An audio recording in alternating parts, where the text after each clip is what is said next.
In het Academisch Cultureel Centrum Spui in Amsterdam werd een debat georganiseerd over Berbers, cultuur, taal, religie en emancipatie in Marokko. Gastsprekers zijn Moa Einaji en Fatima Sadiki van de Universiteit van Fes in Marokko. Het debat werd voorgezeten door Karen Vintjes van de Universiteit van Amsterdam en co-referent Abderrahman El Assati van de Universiteit van Tilburg hield een inleiding over de stand van zaken wat betreft Berbers in Nederland. My overarching point is very simple. We need a new perspective on Berber women as a topic in today's debates. Now, in order to present this story, I want to give it to you as a story, I attempted to weave actually two facts. One of them is that the fate of Berber and that of women have always been parallel throughout history. That's one point. The other point is that the recent research in the field of linguistics, a very recent discipline, is opening doors for a larger than Islam framework. Let me start with the first point, that the fate of Berber and the fate of women are parallel.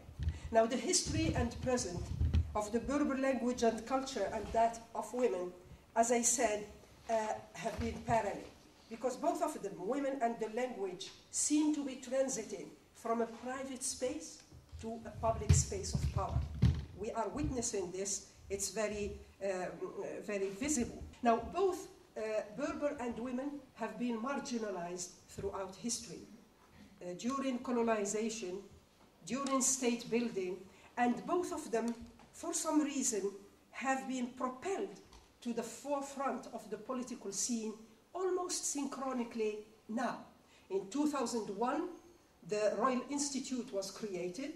In 2003, the new family law has been established.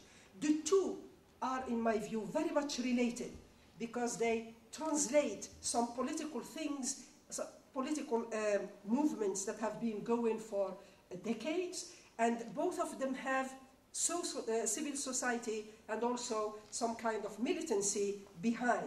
And both of them, most importantly, have a lot of symbolic, they are symbolically attractive, they have a lot of symbolic value, and both of them, women and Berber culture, seem to be the one thing that attracts people from outside Morocco. But from inside, this is very visible. So this is the first point, that there is a link between the two. The second point is that linguistics is opening a door to a larger framework for discussing women's agency and also feminist discourses. Why? Because up to now, feminist writings on Moroccan women have been produced from a sociological, political, and literary, maybe journalistic also points of view or perspective. They seem to take Islam and Arabic as the framework. In my recent work, I adopt a linguistic and anthropological perspective. We don't have that. But I adopt it, which assumes the pre-Islamic era and Berber as a framework. So this is very important, because then Moroccan women's agency is rooted in a span of time which expands over 3,000 years of history. I am not saying that there has been like a break between the various historical phases, but I think that pre-Islamic legacy has been transformed by the Islamic legacy, and it's not dead, it's still there. You see it in rituals, in orality, in art, in carpet weaving. It's also the theme of many NGOs for Berber activism, etc. I would simply mention that the major reasons why Berber language and culture and women have been absent from research or from debates, there are reasons for that. I think that one important reason is that the official history in Morocco starts with Islam. This is what we learn at school. Official Moroccan history starts with the coming of Islam, coming of monarchy and Islam hand in hand. Okay, but the question is, Morocco was completely Islamized in the 11th century, but until now it's not completely Arabized. So that's also very important to know. So that's one reason for this absence. The second is Ibn Khaldun's influential work. Now, Ibn Khaldun is our historian in the Maghreb, and he really dichotomized this difference between urban and rural. It's very clear in his work, and I think this has had a lot of influence on the thinking, on all the thinking in the region. And being rural, it also has inherited this negative connotation associated with women also. So I think that's also all this, of course, within a patriarchal system, which is based on space, have resulted in the fact that orality, Berber women's orality, Berber rural women's orality, has been the poorest in the region.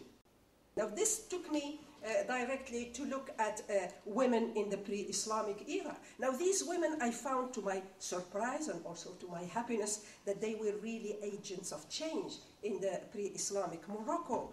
They were leaders in the religious field, but also in the political field. We had queens, and a lot of the literature is very difficult to obtain. And a lot of what I do is very much based on archaeology. Take, for example, goddesses.